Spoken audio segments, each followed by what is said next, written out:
Yesterday, he said something that Nnamdi Kanu is a higher reality.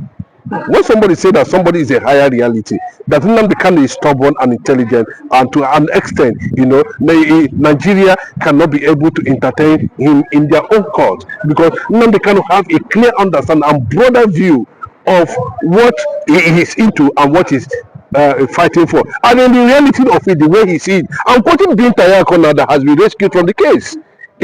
So for him to have addressed Nnamdi Kanu as a higher reality, it means that Nnamdi Kanu is beyond what Nigerian Supreme Court or judgment can offer.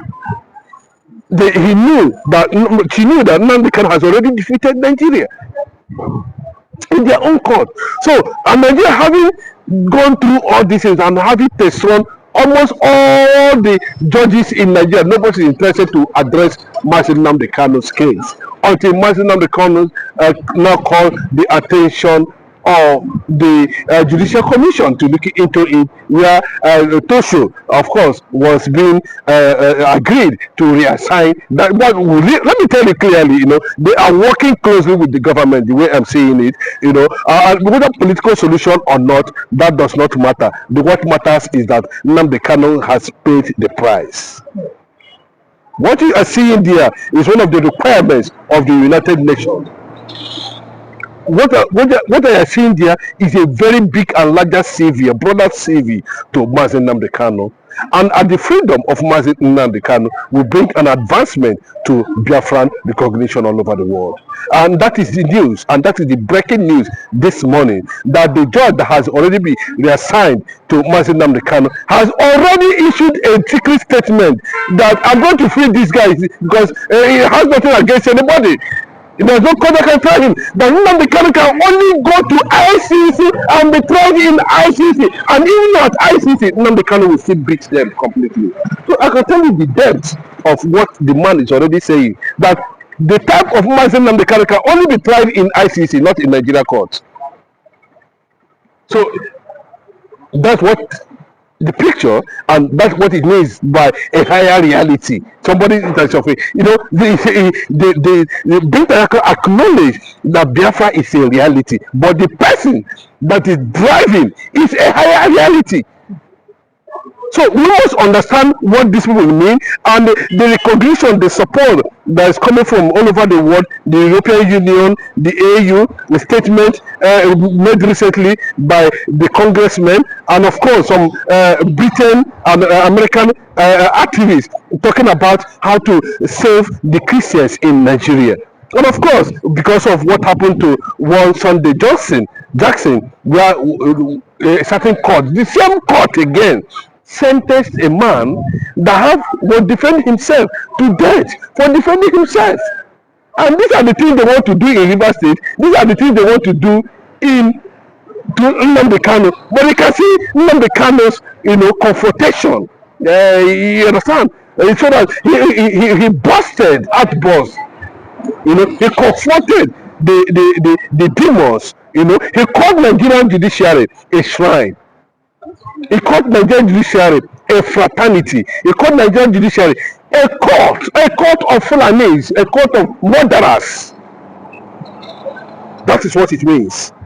And that is how we came to a point whereby now everybody is going to step on the direction of how to liberate Christians. Nnamdi Kanu said this over the years, so many years ago.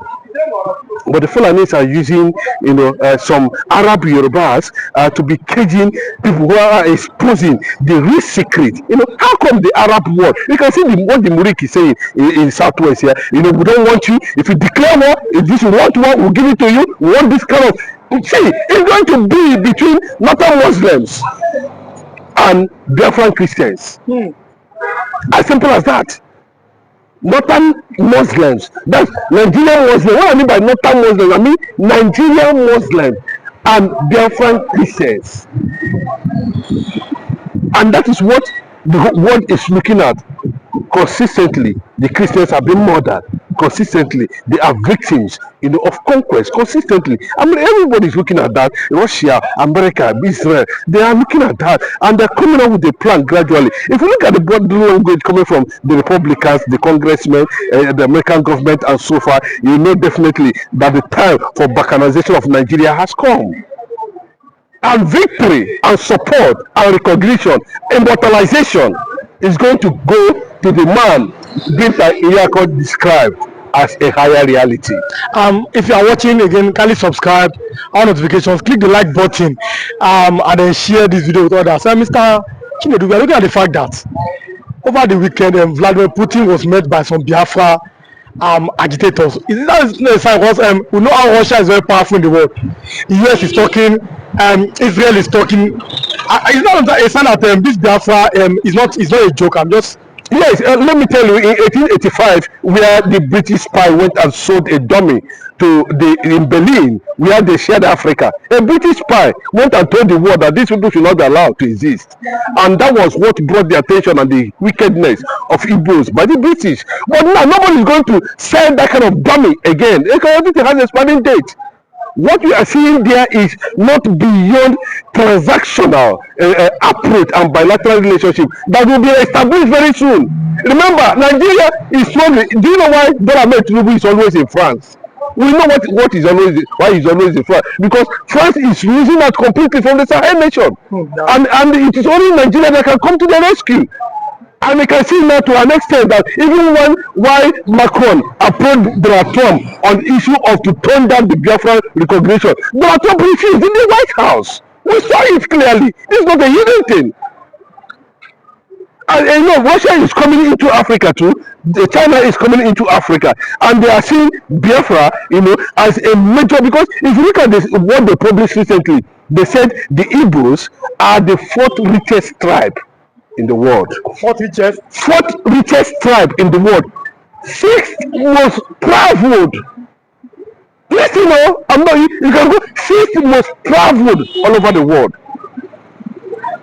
So what the world is targeting is the potential that is going to come from the synergy of Biafra joining BRICS among Sahel nations. I think that's where Vladimir Putin is looking at it very well, because Nigeria refused to, and they trying to make a deal, and this deal is connecting the whole world to the quest of recognition of Biafra as a sovereign nation.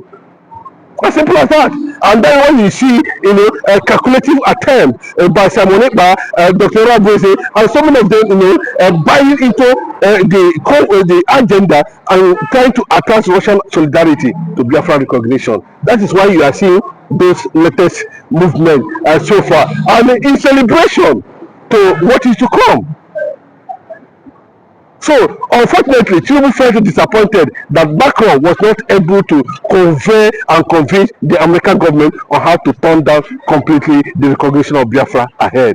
So, it is not something you are going to see, and now nobody can go to United States of America and begin to say, lobby, congressmen, they should turn down, nothing like Biafra, this and that. We are having people who are already telling the whole world they are coming for Nigeria because of the killing of Christians. You cannot continue.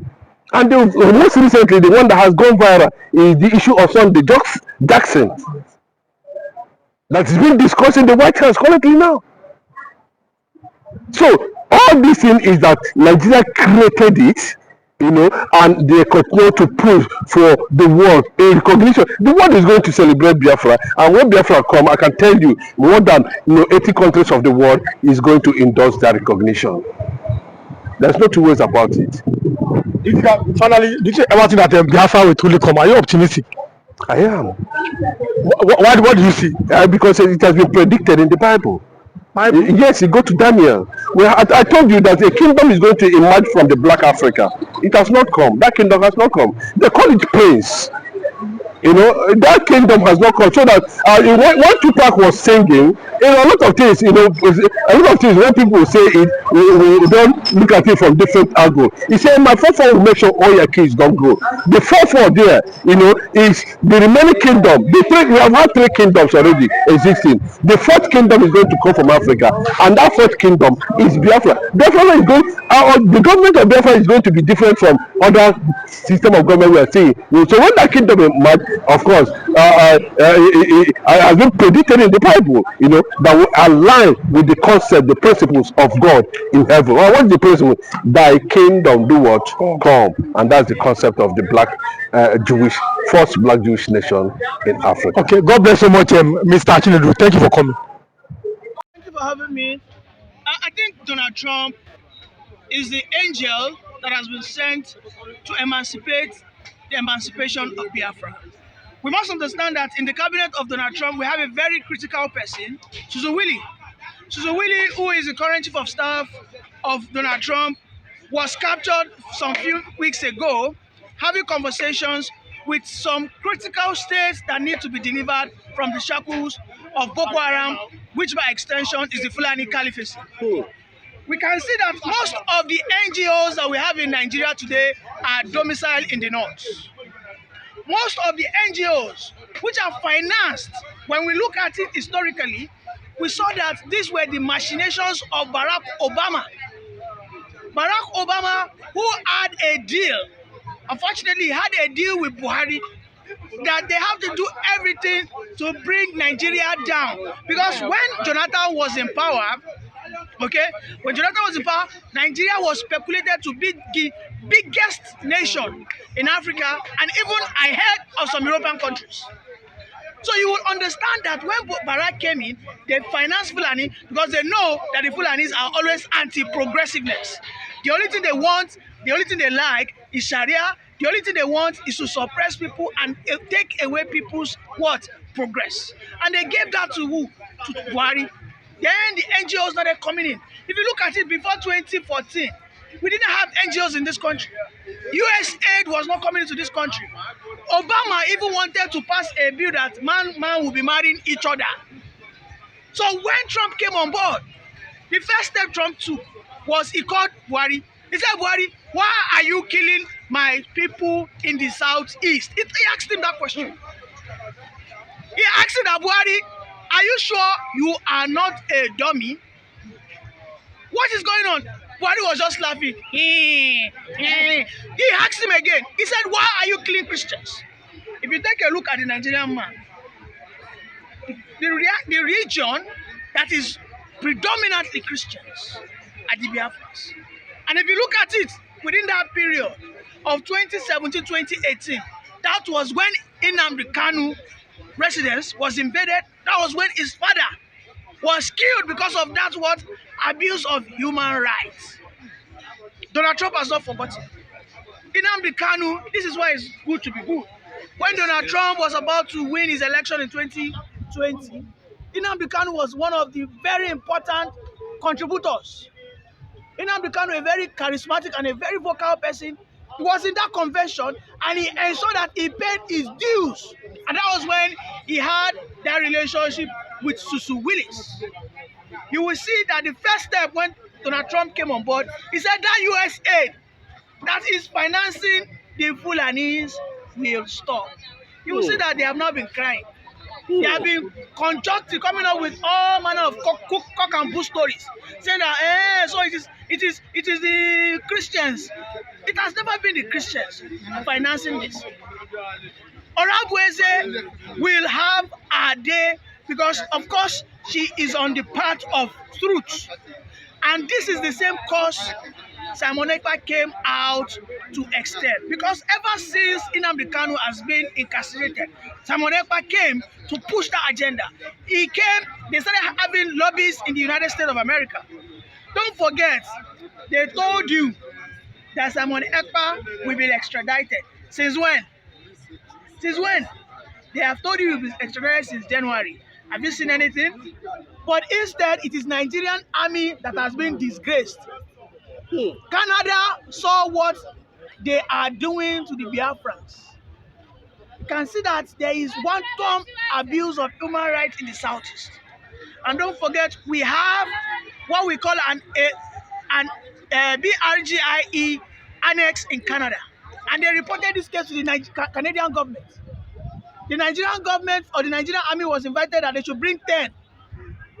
7 people were packing themselves to Canada. The man said, what is going on here? They asked them again. They said, we only invited 10 of the Nigerian army. You are bringing 70. Are you people trying to run away? Or are you trying to bring your issues, your terrorism into our state? And they were denied. They were told to go to hell.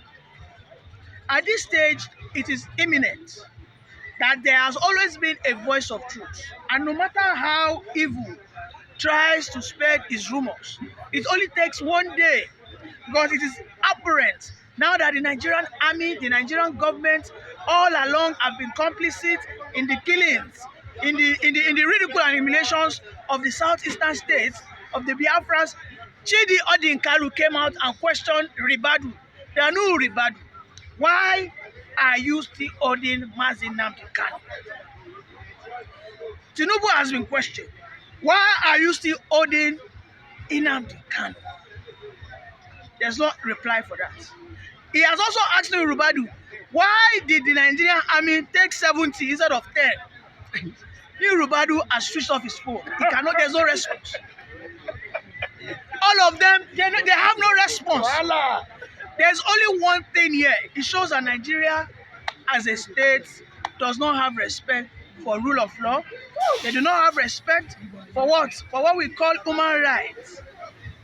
Only the Fulani seems to have their way. Orabueze is having a very big win. Alex Tobb must be very careful because we know he is about to go into what we call a very dirty deal, wherein he wants to have an exchange of the Biafra gas for the extradition of who? Of Simon Ekpa. But it's going to fail because Donald Trump, just as Donald Trump has intervened in Ukraine incident, you know what Donald Trump has done? You know what Donald Trump did to the Hamas? He called the Hamas and said, I give you 24 hours. Saturday to do the needful. And by Friday night, as if they were doing vigil, all of them, we don't want wahala. Carry your picking them. It is just a matter of time. It is ticking.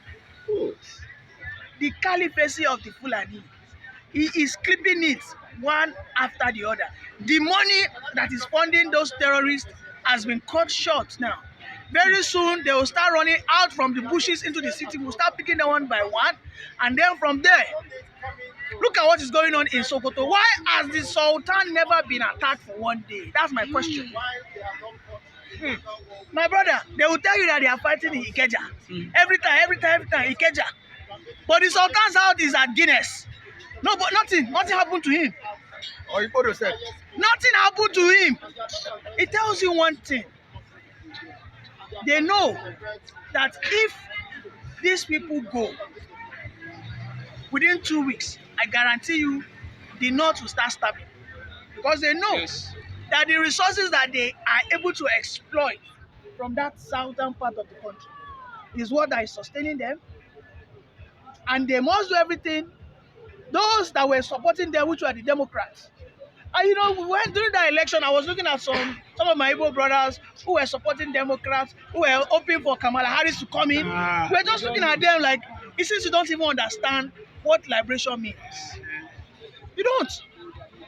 Donald Trump's first speech, the very first day he made a speech when he won, he said anywhere in the world where people are suppressed, he will intervene. That was the first blow. First blow. With Pakistan, you know, there was this Palestine, this thing. He started deporting them. He said, if you do not like USA, go back to your country. The next thing, Hamas got their own share of it. Next thing, I am sure, is going to be the Biafrans. And of course, by the end of the day, we are going to have Orabueze, Simon Ekpa, and Nnamdi Kanu vindicated. Thank you. Finally, on this issue, some people are saying that with the revelation coming from Scott Perry, you know, a congressman, it is going to trigger Donald Trump getting EU nations to show and sign into final Biafra recognition. Consider the fact that revelation by Scott Perry might have triggered, you know, the sufferness of Nnamdi Kanu and Simon Ekpa. Is that really possible? Of course it is possible. You must understand that there is a land, they call it Somaliland. That land was never supposed to be a recognized land. When Donald Trump came, he recognized it. When Donald Trump came, he made Jerusalem once again the capital of Israel. Until today, nobody dares question it. You know, it used to be Tel Aviv.